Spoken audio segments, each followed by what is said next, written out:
Hi, everyone, and welcome to Meet the Publisher/Platform Round 4.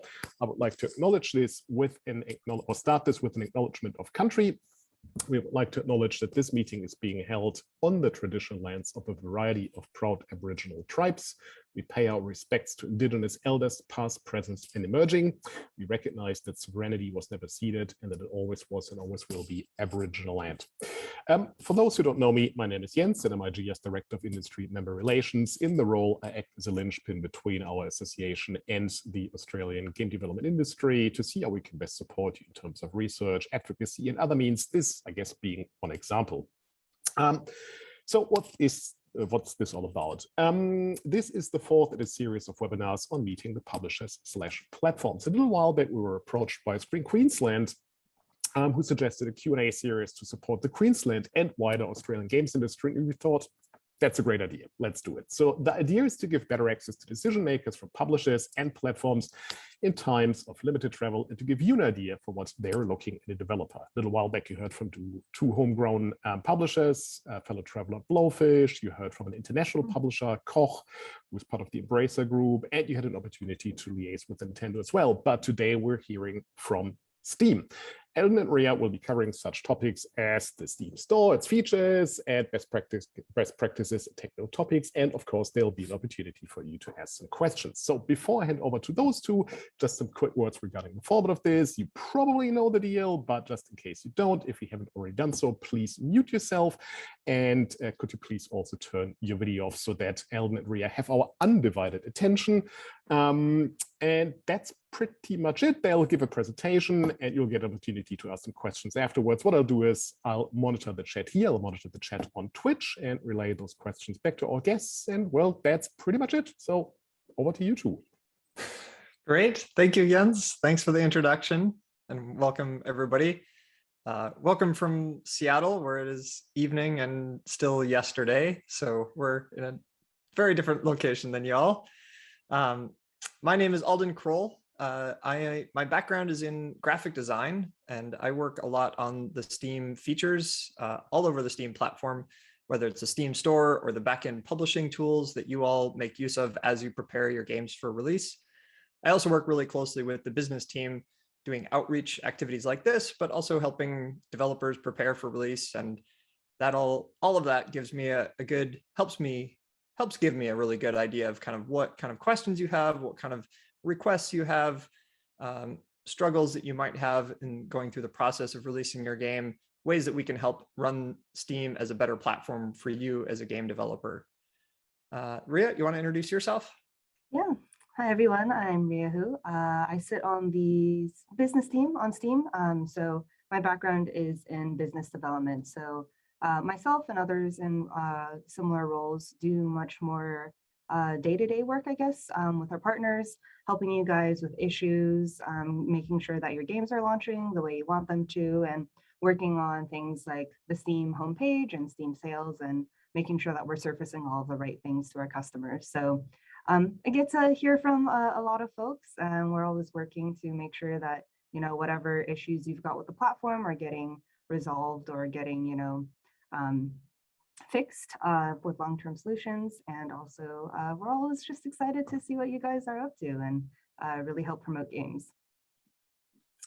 Yeah, and the way this format works, we often do this with just kind of a Q&A format, and quite often we have people submit questions ahead of time.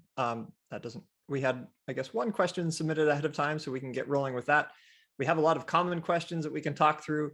But also, as we go along, please feel free to drop questions into the chat. We are happy to pick those up and answer them as they come in. And really what we want to cover here today is, you know, how do you get the most out of releasing your game on Steam? So do you have questions about how to use particular features? Do you have questions about how Steam works? Do you have questions about, you know, just how to get the most out of your time on Steam and connect with customers and build a long-term business where you can keep making games. And so that's our primary goal here. Usually we find when we start these that it's kind of useful to back up a minute and talk a little bit about how Steam operates as a platform, kind of as a way to set context for how we make decisions and how we think about running a platform.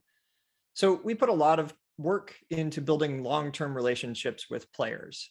That we think is going to be the long-term benefit for both developers and for players and for us as a platform.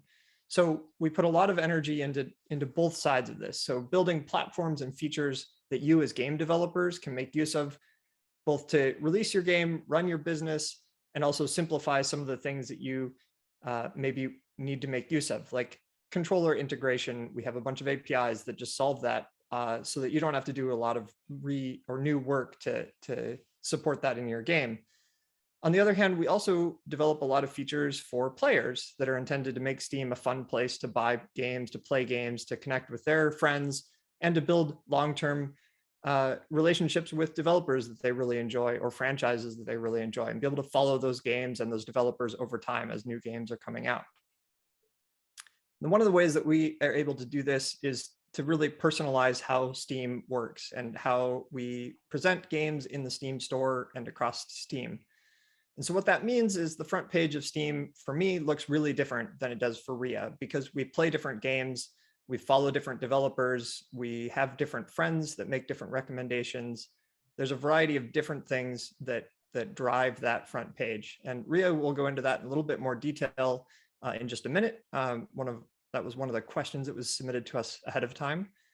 But I also want to kind of generally talk also about how Steam is really driven based on customer interest. And so we don't set it up in a way where you need to have a secret handshake to be featured or to get shown on the Steam store. Instead, we build it so that if customers are responding positively to your game, then your game will show up to more people. And there's a bunch of kind of tricks and tips that you can think about as you're preparing for release, some of the things that Steam really looks at and figure so that it can help figure out how to recommend your game to the right players primarily. And so we'll kind of talk about those bits as we go across through this too. So I think that's a great place to hand off to Ria for the first question. The first question really was, how are front page and capsule promotions picked for games launching on Steam? Is there a certain wishlist metric, or how do you get featured on Steam? Ria? Yeah, it's a great question. It's one that we hear a lot. And I guess I want to think about it philosophically first. So given what Alden said, we want to make sure that we're customizing the homepage that in a way where it's catered to the tastes of whoever is looking at it. And so, as mentioned, what my homepage looks like is going to look different from your homepage. And so for that reason, front page and capsule promos are sort of picked according to how well we think that the customer is going to respond to it. So if you're launching a game that is in a specific genre that, customers really like, we will push that more heavily to folks who enjoy those genres. If, you're releasing a game that a customer probably has no interest in terms of, they've chosen to ignore some similar tags or what, you're just going to have less likelihood of showing up. But really that front page is customized. And if you look at just what the default Steam homepage looks like to folks who aren't logged in, we always want to make sure that we're pushing things that are performing well. So things that you'll see up in there generally are doing well from either a wish list standpoint, a sales standpoint, whether that's in units or in dollars. It has a lot of recommendations. There's a bunch of different factors that go into it, but there's no hard number where it says, hey, if you have more than X number of wish lists, you'll show up on the front page. That's not how it works. It's going to be looking at how you're doing in comparison to other relevant games that are also wanting to be featured on the front page at that time.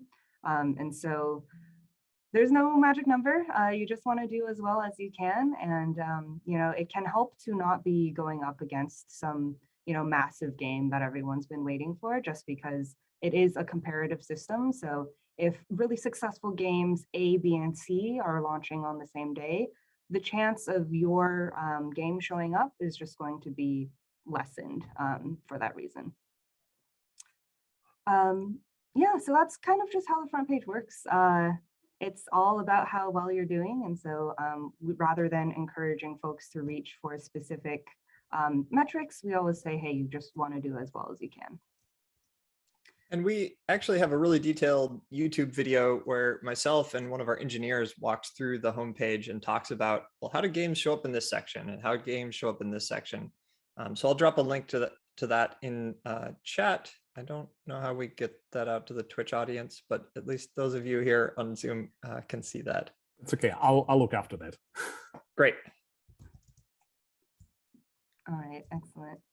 And so sort of segueing from that, since we don't have any other questions to go off of right now, one of the things that we get asked quite frequently is, from our experience, how can you guys prepare for a successful launch prior to release? So there are a couple things that we always recommend. Number one, get your Steam page up as soon as you're ready to talk about your game. If you've got a title and like 3 screenshots in MS Paint, obviously maybe a little too early, but if you've got, a build of your game that looks about the way you want, if you have figured out, what the setting is going to be, if you know what kind of gameplay you're talking about, it can be helpful to get your Steam page up as soon as possible. And part of the reason for that is you want to be collecting wish lists early. Prior to the launch of your game, really the only way that folks can interact with your Steam page is by wishlisting it or reading information. And the more wish lists you gather, the more successful your launch is going to be, because we do email everyone out. We do send out an email once you release and say, hey, this game on your wish list is now available. So collecting those wish lists is a great way to make sure that you're getting as many eyeballs on the page when you actually launch. So there's a couple of ways to get people to wishlist your game. One is to make sure that your Steam page is good. Have someone who doesn't know your game take a look at it. Can they tell what kind of gameplay you're doing? Does the art, portray what you want it to portray? And then there are other things like make sure you're talking to your customers on Steam. Maybe that's with announcements or updates. And maybe that's off of Steam. If you've got a really great Discord or Reddit community, that can be a really great place to post updates and make sure that you're taking into account customer feedback even before the game is released. And then a couple of other things. Tags are super important. Lots of people on the store sort of skip by everything and they're like, okay, let me look at tags. Like, what is this game? So make sure that the tags are representative of what your game is. A lot of our algorithms on the store in terms of like games like this, for instance, are heavily based off of that tag system. So make sure that A, you've got tags, and B, that they're accurate to what you want to portray for your game. And then finally, we've got a couple of tools. These are things that I might suggest Googling, but we've got things like Curator Connect if you want to connect with curators ahead of the launch of your game. There's discounts. Everyone knows that everyone loves a good sale. So those are available to you as well. We can do a launch discount for your game if that's something you'd like to do. Updates, this is not for games that are, well, you can update actually. You can make updates and say like, hey, we're marching towards launch. Here's what our timeline looks like. Here's what we're working on. Updates can be a really great way to tell customers that the game is still being worked on. Oftentimes, particularly for early access games, you'll hear people say, oh, there's a update, a year ago, but I don't know if this is still, being worked on. So it can be good to remind them that, hey, you're still making progress. And then we've got things like festivals, things like Steam Next Fest, and other promotional events that can be good ways to get your game some visibility before you actually launch. That was a great kind of high level summary. I think there are a couple of things that we're going to dig into next in a couple of details. I'm going to talk a little bit more about wish lists, and then Ria's going to circle a bit back on kind of store pages and going deep on how to make really good store pages. Wish lists are they're important only if they represent legitimate customers that are interested in your game. So it's really not just about collecting the biggest number of wish lists. It's about connecting with an audience and giving them a place to take an action to express their interest and to make sure that they can get notified when your game releases or down the road when you run discounts. So really, there's not magic numbers built into Steam of saying, oh, you succeed if you get 40,000 wish lists, but you don't succeed if you're below that. That's not true. There's no thresholds like that. What you want to do is you want a lot of wish lists, because if those are actually interested customers, then on release day, when you hit the release button and Steam sends an email to all of them, they're going to be much more likely to come and buy your game. And that's really what Steam as a platform cares about, is what are people spending their money on? And that is the strongest signal that we have, and the most reliable signal of what are players actually interested in, and as a metric, kind of as, you know, which games should we be showing to more players. So wish lists, generally you can't super accurately predict how many sales you're going to derive from any given set of wish lists, but you can generally get the sense of more wish lists are better. So and it also can be a way of seeing kind of the impact of marketing or just outreach or awareness building that you're doing ahead of release. So Steam has built-in dashboards for showing, you know, wish list ads over time, and so you can see, okay, well, when I talk to a bunch of customers, potential customers on Reddit, for example, and I can see that a bunch of them go and wish list the game, that had a really good effect. Let's do more of that. So that can be one way of kind of measuring the impact of your early efforts in building awareness of your game. I think, were there some questions that popped in here? Yes, there were. All right, go for it. Simon is asking, I've seen a couple of devs discussing exploitation of the live broadcast feed during events. Is there going to be a fixed limit on scheduling broadcasts for future events, or any other solution? Yeah, I can take this one. Obviously, we don't want people to be exploiting the system. Of course, you know, especially for some of our newer events like the Steam Next Fest or like the Steam Tabletop event, we do find that, you know, hey, we want to give devs the opportunity to talk with their audience, and we want to give customers the opportunity to interact with devs. And for that reason, we do have stream broadcasts that people can interact with. We do try and limit those. We want to be, you know, equitable and fair, and we want to make sure that every game has the same amount of exposure. So we're always working to make sure that we can, you know, keep that fairness. Of course, loopholes are always going to be, well, you know, I'm not going to say they're always going to be around. We are going to do our best to remove those loopholes, but as it stands, our past couple events have had some folks be able to circumvent that. So we're working on it. Yeah, just know that we're keeping an eye on those loopholes too. And when people do abuse them, we notice, and we're keeping track of that. And it's probably not great long-term for a healthy business relationship with the platform if you're manipulating the systems that clearly say you should only have 2 of these. So if you are one of those people out there that has taken advantage of that, just know that that's not going to be putting you on the best foot forward for a long-term relationship with the platform. You're on the radar. Guillaume is asking, I'm just curious to get some insights about the playtest feature on Steam. Do you know how popular that is with players? Are they more or less likely to engage with it than in game in beta or early access? Should we expect different behavior from players in the playtest compared to beta/early access of fully released games, for that matter? I can talk about this a little bit. So Steam Playtest is a relatively new feature that we rolled out. Well, I don't know how new it is anymore, but time is weird. This year, right? Okay, this year, yeah. And it basically gives players a way to opt in to a separate build of your game that you control. And it allows you as a game developer to control how many people get into that build, how many people have access to it. You can update it separately from your main game. It doesn't come with anything like reviews, so you don't have to worry about people leaving negative reviews or things like that. It really gives you a way as a game developer to be able to test out your game with an audience ahead of time, gather feedback, use it to iterate and get better for your game release. So we think of it as a tool that can be used in addition to early access if you want. It's probably an earlier stage ahead of early access where maybe you have really rough gameplay and you just want to get a bunch of people into it to give it a try so that they can give you feedback of, does this seem like it's heading in the right direction? How does this feel, etc. So, you know, we've seen a number of really big successful playtests, and we've seen smaller playtests. It really is going to depend again on your game and your audience, and also what you do with that playtest. It's got a lot of flexibility built into it in terms of you can just upload whatever your build is, so you get to control that.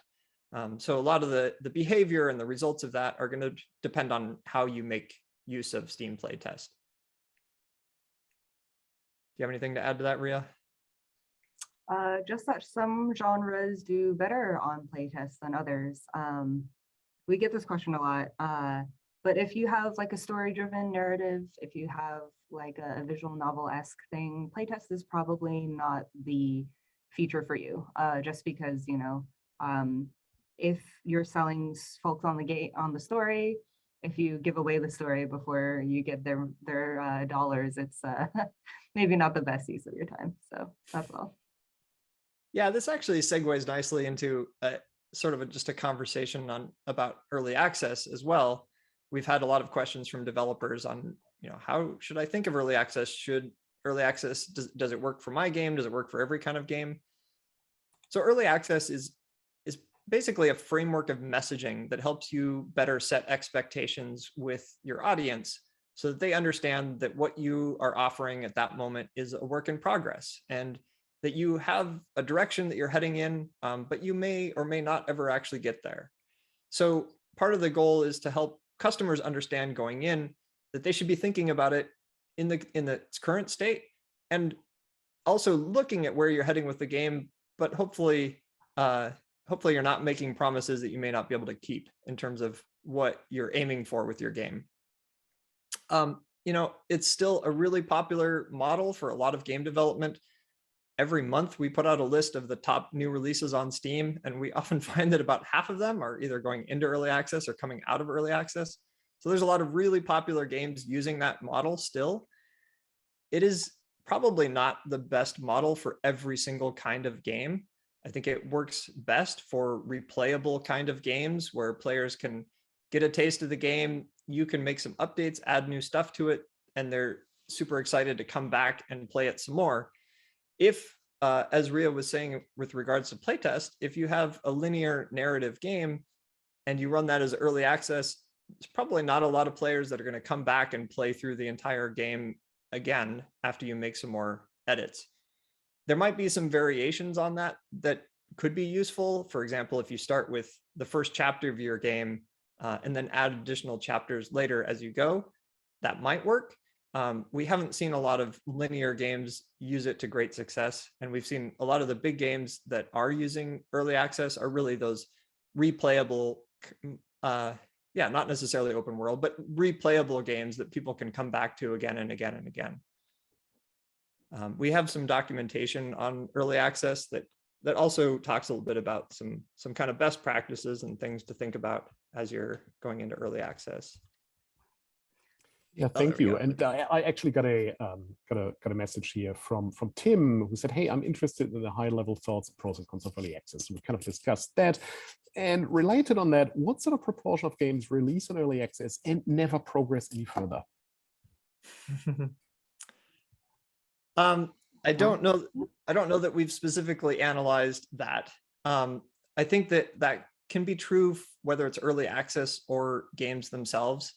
There are a lot of games that release that don't go through early access that might release as a full release and are still buggy and somewhat incomplete, at least in terms of what players might wish that game would do. And then there's a bunch of games that do release into early access, and for whatever reason, maybe the developer can't continue working on it, or maybe they realize that they're not going to be able to do what they want within that particular game. So there's a number of reasons, and that's part of why the early access framework of messaging for customers is to try to reiterate and help customers understand that they should make that decision, the purchase decision, based on the current state of the game and not what they hope it might be someday long in the future. And you as a game developer, as you're thinking about early access, one of the things I think is really useful is making sure that you're not overpromising what you can actually deliver in your game. It's useful to tell customers generally where you're headed and some ideas of what you might be doing in the future, but I strongly encourage you to avoid making hard promises and hard deadlines, because as we all know, software development is unpredictable and you may or may not ever actually get there, or you may decide part of the way along the development process that that's actually a really terrible idea and you shouldn't add sharks to your train simulator game. That was totally random example, but it's like an amazing idea. The idea.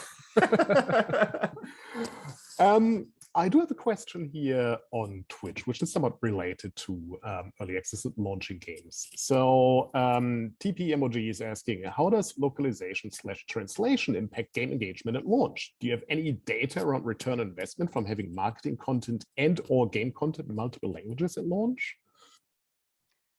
Perfect question. We actually wanted to talk about localization, so this is a great question. We have not published any numbers specifically on like, adding X localization is going to do X amount to your game. There are a lot of folks out there who have written sort of their own personal experiences with adding different sets of localization. So definitely encourage you to seek those out. But just sort of high level, localization is important because Steam is a global platform. And that means not everyone on Steam speaks English. In fact, we do serve several areas where, English is just not something that they really know how to interact with. So it's important that you take a look at, where, you think your game can do well. I think, for instance, Germans in particular are well known for loving their simulation games. So, if you've got a simulation game, consider German. And then there are other parts of the world that really just don't speak English as a second language. Chinese, for instance, is a really good language to add if you think that your game would appeal to that market, because lots of them don't speak English. You have folks in, what's a good example? Like folks in Montreal, right? French is obviously going to be their, first language, but they can get by with English in a pinch. So you don't necessarily need to localize them to be able to access them as a customer. But for folks in China, Russia is another good example. Localization can be important because otherwise you're not going to be able to tap that market at all. And so that is both, in game. So, if your game has subtitles, that can be a great way to add localization. But don't forget to also localize your store page. Store pages are only shown to customers that have their Steam account set to a language that is available on your store page. So if your store page is available in English, everyone who has their account set to US, Canada, there's a really long list, all of those guys will see it. But a Chinese user is going to have to dig a lot harder to find it because we don't automatically surface that to them if you don't have your store page in Chinese. So yeah, localization isn't cheap, we know. So just take a look at your game, think, what markets you think might be relevant, and take a look at what the cost of localization might be there and do some math. I mean, that's a really casual way of putting a really difficult decision together, but essentially that's how we think about it. As a German, I feel called out. When I did my PhD, I talked to a German game developer who was like, "You can entertain Germans with an animated Excel spreadsheet." Yeah. Well, if I could build on what Ria said for just a second, there I think a couple of points that are worth going into a little bit deeper. One is you can learn a little bit about your audience by, when you have your coming soon page up ahead of release, translating your store page into a few different languages, and then you can actually use our data dashboard to see what countries people are wishlisting your game from. And so you can use that as a rough proxy for what languages they might be speaking. There's in particular, East Asian countries are less likely to speak English as a second language. So if you, as Ria was saying about Chinese and Russian, but also Japanese, Korean, a number of those countries around there, if you want to be able to reach those customers there, it's going to be really important to translate into those languages. Another thing to think about, we actually did run a study on this, but it's been a really long time ago. So I don't fault you for not knowing. I think it was like 20, I don't remember. It's at least 5 years ago now at this point. But we did look at games that added languages after release and what the relative boost in those languages were. And you find exactly the set of languages that we were just talking about. It's Chinese, it's Japanese, it's Korean, Turkish is up there, Russian. So the countries where people don't, there's not a lot of people that speak English as a first or a second language. What we see is that, you know, players in Germany, a lot of people in Germany also speak English. And so it's, you know, if you're making a game, that may not be the place that you want to prioritize your translation unless you're making a simulation game. So the other thing is look around at other similar games on Steam, games similar to what you're making, and take a look and get a sense of what languages have they translated into. That can also just be great market research for getting an idea of what other languages those game developers are prioritizing. And then just to clarify, in Steam, when you have multiple languages available for your product, it's not so much that you need to have the store page localized. Well, I mean, that's also important, but language support is determined by the in-game language settings. So localizing your store page without the language in-game is not going to accomplish much for you. So definitely work on that in-game before you get to the store page. All right, looks like we have a question. Oh, I'm not gonna steal your thunder here, sorry. Okay. Just want to make it easy for you. So Neil's asking, are there any plans to allow developers to make their live game free for a period of time to help drive DLC downloads? Live game. So yeah, if you have a premium, like paid, and a game that live, meaning that you're updating it all the time and you're running it as a live service, and you want to be able to make it free for a period of time, we absolutely have that feature. So you can contact us and talk to us about that. We have the ability to make a game free to keep if people jump in, you know, during a period of time. We also have the ability to run free, what we call free weekends, which is players can play it temporarily for free for that period of time. And then at the end of that, they can no longer play it unless they've purchased it. So there's a couple of options there. We probably have documentation somewhere about that. I don't have that link handy though. But that does get back to contacting us. If we'll get to this again at the end of the session, but anytime at the top of the Steamworks website, there's a button there for support. That is the best way to get in contact with us, and that gets routed to all of us that answer questions, and so we're happy to help you out that way.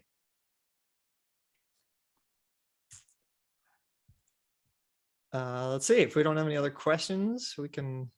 Oh wait, we did get another question. Yeah, Kathy is asking, do laurels from Game Awards make much difference to sales? I am not sure that we can prove that one way or the other. I'm sorry, I don't think we have ever run that analysis.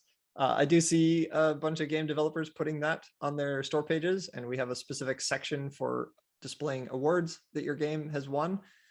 So that might help. I think in order for us to be able to actually tell, we would have to do a bunch of A/B testing to actually determine that. We just have not run that kind of analysis yet.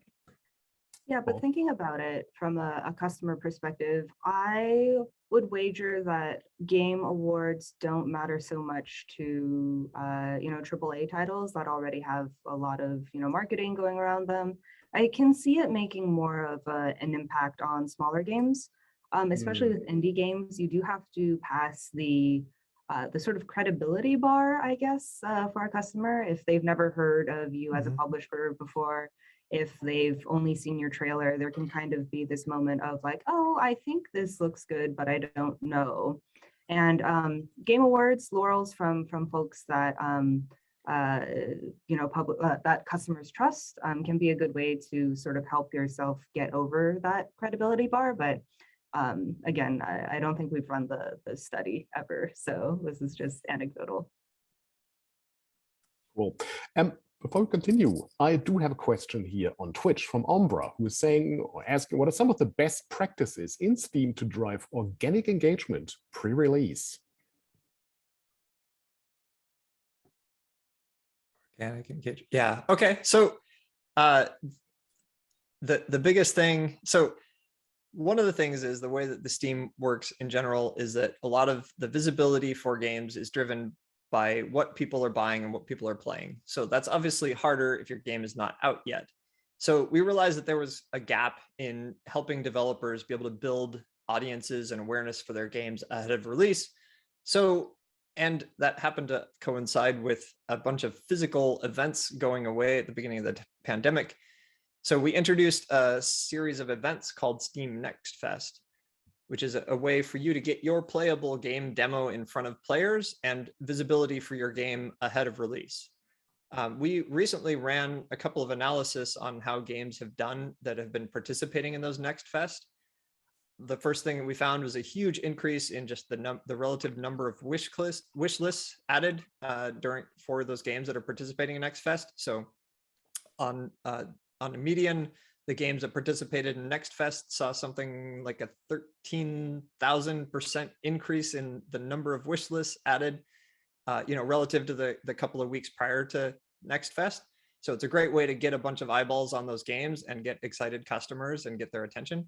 The really cool thing is that after Next Fest concluded, those games also had a higher rate of additional wish lists continuing on for the weeks after Next Fest. So that it acted as kind of an accelerant in getting your game or getting games in front of a bunch of players, building that awareness, and then that helped kind of snowball that visibility even further, and probably prompted a bunch of people to talk to their friends about those games and etc. So I encourage you to check out Steam Next Fest. We just closed registration for the next one that's happening in February, but there will be another one in the future. We're doing 3 of these a year, at least for the foreseeable future. So that's a great way to work on building your audience ahead of release. Cool. We have a couple of more questions in the chat here. One's from Guillaume, who's asking, are there any plans to add benchmarks for certain metrics in the developer dashboard? Metrics such as wishlist conversion, sales reviews, store page conversion rate, etc., etc. Knowing how your game compares to other similar games could be helpful to know where to focus our efforts. Alden, you would know better than I, but I would assume. So let's see if I'm right. I'd assume that the answer is probably not, just because things can vary so much between different games. It's hard for us to algorithmically be like, hey, your game is exactly like games, 1, 2, and 3, therefore we'll benchmark you against them. Every game is a little bit different. The graphic style is going to be different. The genre is going to be different. The mood of the game is going to be different. So I think it would be difficult for us to add any sort of benchmark that would actually be helpful for you, just because, we don't know. We don't know your game as well as you do. And so it's hard for us to be like, hey, what's the right set to put you up against? Yeah, that's right. We've talked about it a bunch internally, and we're not very confident that we could actually produce data that would actually be useful and helpful, because there is so many variables on any given game that, trying to average any of that out or aggregate that ends up with pretty noisy, messy data. And there's so much about any given game that we don't know, like what kind of outside marketing did that game have? Or, was a YouTuber playing this game and that drove a bunch of the traffic? There's a bunch of unknowns like that we as a platform don't have the data on and don't know. So it's hard to fill in those gaps and make confident assertions about, here's a bunch of benchmarks. It's stuff we're interested in talking about and thinking about. We haven't really found a way that we're confident to be able to aggregate that stuff and display it in a way that would be useful. Okay.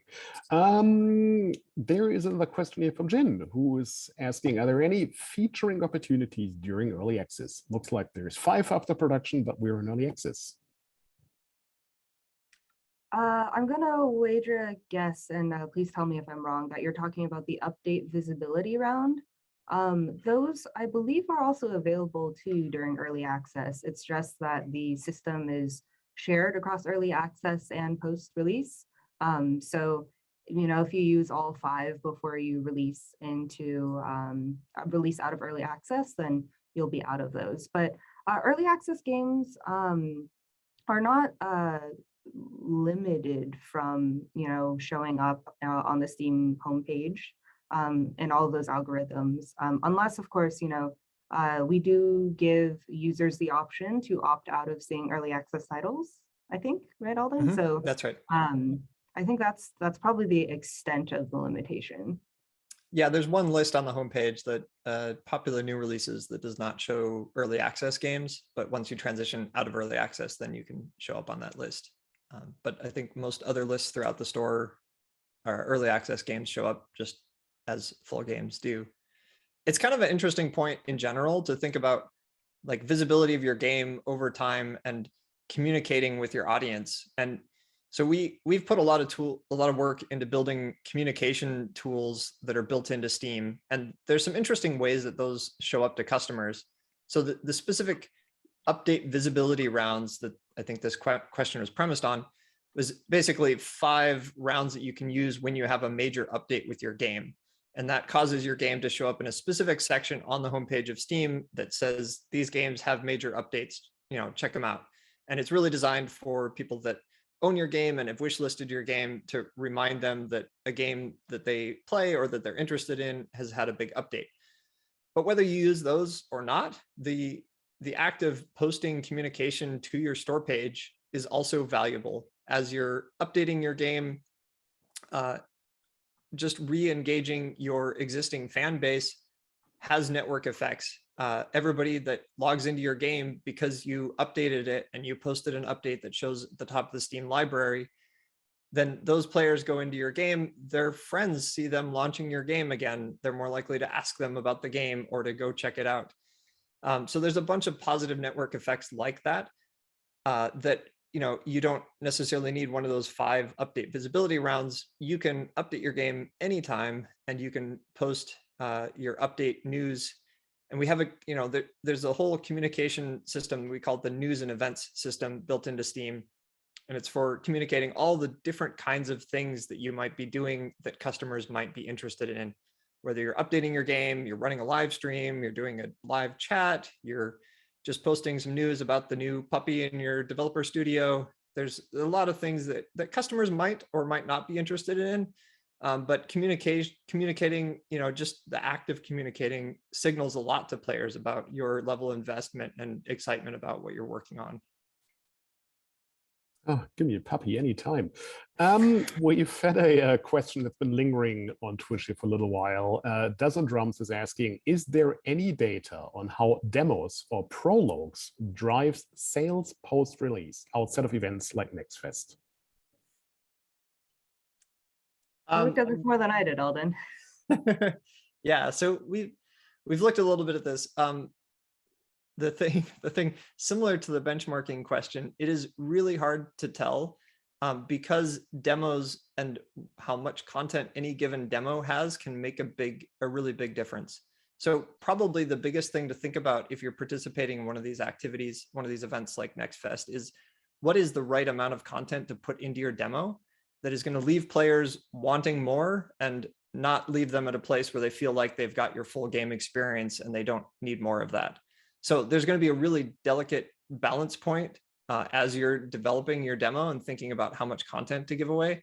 And I think getting that right is going to be really important. And that could have a really big impact on whether people go on to purchase your game or decide that they've had enough. There was sort of a sub question there of, how do sales result from these events?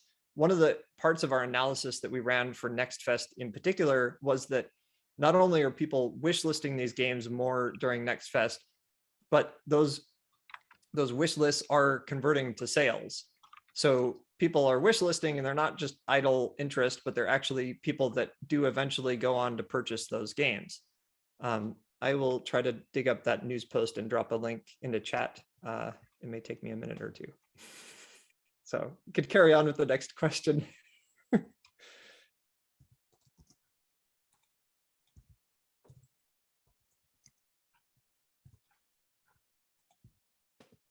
Oh, you may be muted. I am muted, of course. Well, we, tick that box in the video conference bingo. Simon's just not so much a question, more of a comment. He's saying it would be interesting to have a correlation of Twitch viewers or popular Chinese streaming service viewers to your sales wish list graphs. We'll take that under advisement. It's definitely interesting. It's pretty easy to see if you look at traffic graphs when popular streamers have been streaming a particular game, just because traffic does shoot up. I don't know that we've ever done any deeper study on, whether those folks convert into wish lists or sales at a rate different from the general populace, but it definitely does have an impact if someone picks up your game and starts streaming it. Yeah, one thing you could also think about this is, I guess, not directly related, but if you're doing any kind of awareness building outside of Steam and you want to be able to track the effectiveness of that, we have a UTM system that allows you basically to generate a link that then Steam can track through to purchase and be able to measure how effective that outreach or that communication was. So that doesn't really help you if somebody just happens to start playing your game and that blows up and gets really big. But if you're deliberately going out there and you're posting links somewhere, or you're writing an article or sharing stuff on Reddit, you can take a look at the UTM system and be able to measure the results of those activities. Yes, Simon, that's a relatively new feature, also released sometime during the pandemic. That time warp.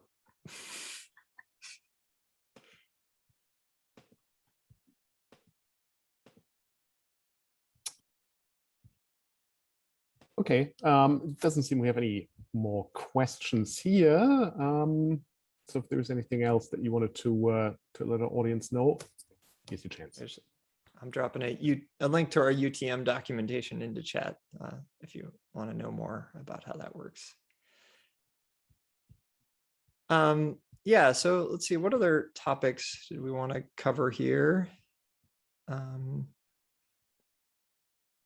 We touched a little bit early on about best practices for building a great store page, and there were a number of things in there. There's one particular point that I like to circle back and talk about because I'm kind of excited about it, which is reminding developers that when you're creating screenshots for your game and posting those on your store page, I think the thing that you're most inclined to post is probably not the thing that's most useful for customers. So we see a lot of developers that want to post these really beautiful cinematic screenshots that show their characters from some different camera point of view because they're really proud of their characters and their environment. That really is not that helpful for customers. What we found that customers are really excited about is when you post screenshots that show little bits of your UI and your HUD elements so they can tell exactly what it's like to play that game. What perspective of a game is it? How do I interact with it? Is this a turn-based grid strategy game, or is this a first-person shooter? Is this a third-person adventure game? So the things that you can do when you're crafting your screenshots to really provide those cues for players, I think, are really important. So make sure you think about that as you're crafting your store page. Yeah, to add on to that, I think people spend a lot of time and effort on their trailers, which, trailers are important. But think back to the last time you browsed a new game on the Steam store and ask yourself how long you spent on that trailer. That's probably about as much time as you've got with the average browser. So make sure that, every scene of your trailer is showing something about the gameplay, maybe a little less on the cinematic, just because for a lot of people, their attention span for a game they haven't already committed to is pretty low. So make sure that whatever you've got up there has the best chance of catching them before they move on to the next thing.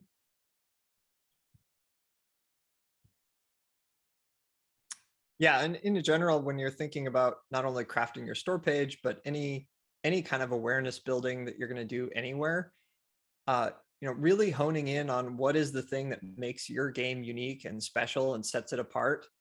It's both useful to remind people kind of what is your game like that they might be familiar with, but also what is the thing that's special and different about your game. And one of the ways that you can think about workshopping that and practicing that is having your coming soon page up early. And you can just kind of use that as a practice and to, update your store page from time to time, revisit the text that you're putting on there, revisit the screenshots or trailers that you're putting on there, and just, continue iterating and improving upon those pieces as you work towards a release. So take a break from your game development and take some new screenshots, or think about, oh, what was that feature that I added, last week that was really cool and I'm super excited about? I should go back to my store page and update my store page to make sure that that's reflected there too. So thinking about that as an iterative process, and along the way, even before release, posting news and updates so that people that are coming and checking out your store page kind of can see a narrative and a flow of your game development, and they can feel like they're kind of coming along with you as part of your community as you work on building this game. You'll find, that there's an unusual number of customers that really want to, go on that journey with you along with your development.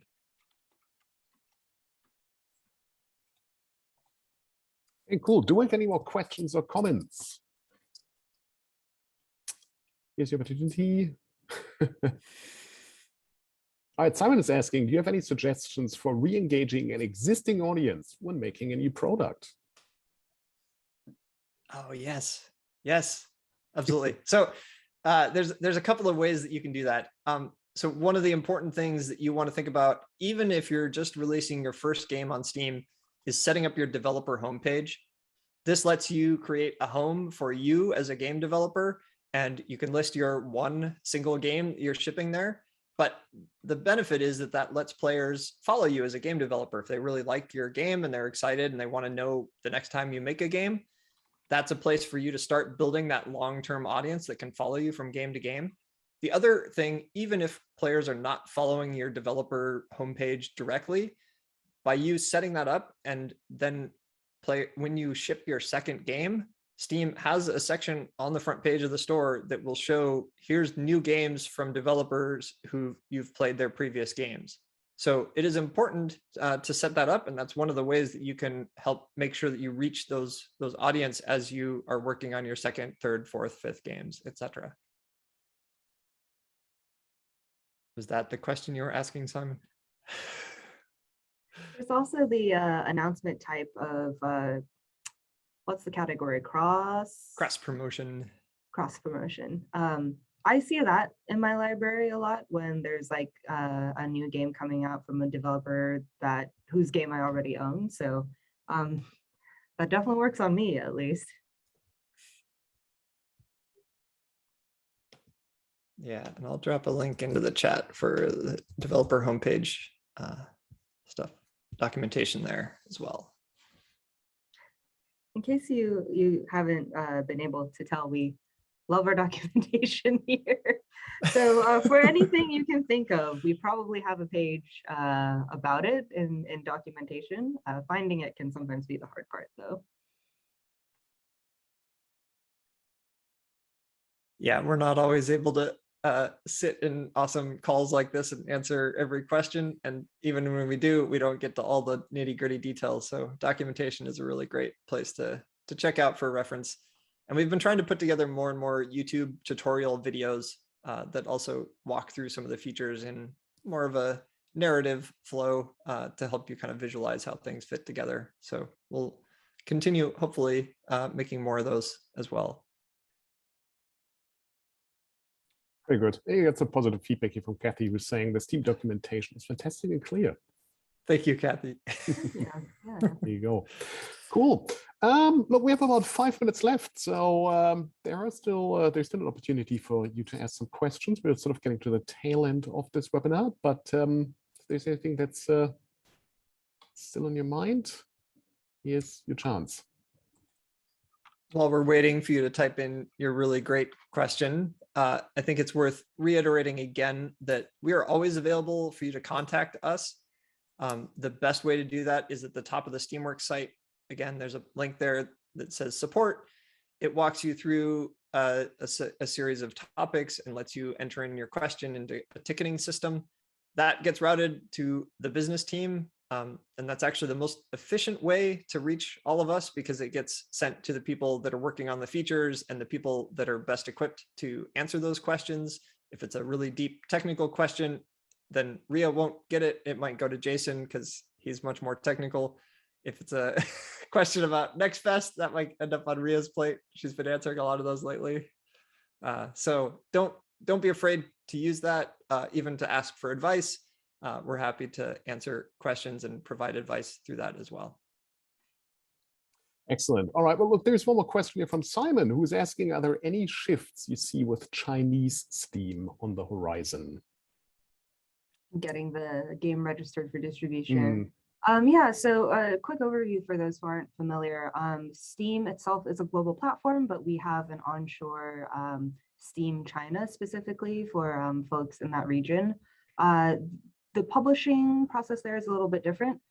Every game that publishes on Steam China does need to go through government review. So this process is a lot slower than what it is on global, as you might imagine. And so right now, I don't think we anticipate any shifts in sort of what that process looks like. Right now, you need to go acquire an ISBN from the government, and that is a pretty slow process. So I don't think we are anticipating any changes on that front for the near future, at least. Okay, thank you. We have a question on Twitch. Mazboz is asking, sorry if this was already asked, but is there a too early to put up a coming soon page, even if your game is quite early in development and subject to change as it goes along?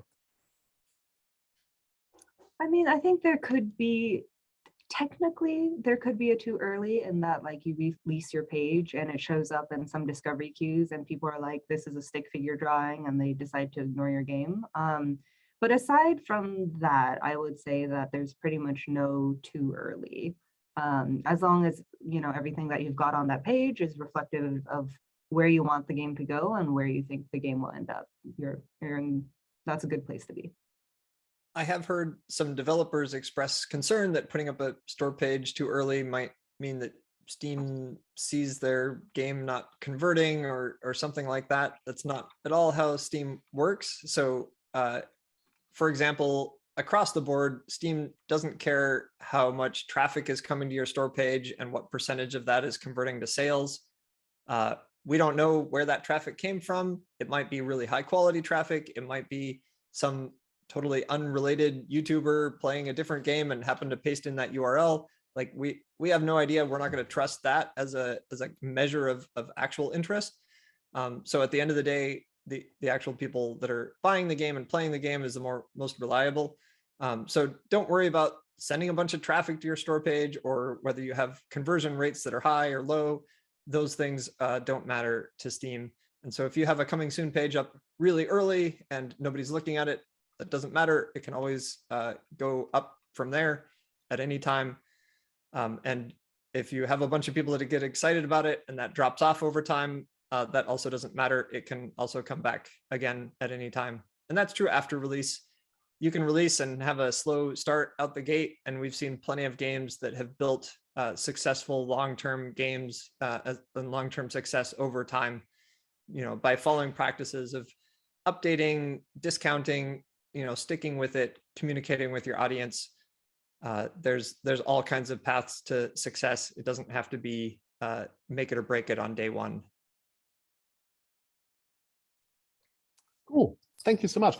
Look, we've sort of come to the natural ending of this webinar. You know, unless Ria, you'd be available for a bit longer, but I'm also not seeing any further questions. So maybe let's give people one more opportunity to ask a question or be forever silent. I mean, Thank you all for having we us. can just end here, but you can always send us a ticket if you want us to chat about anything in particular. Yeah, thank you, Jens, for helping set this up. And thank you all for attending and asking great questions. We hope you found this valuable. If you have additional thoughts or feedback, maybe Jens can pass along any feedback you might have, whether you found this format valuable or if you think we should be doing something different in terms of these kinds of conversations. We'd love to hear that kind of feedback.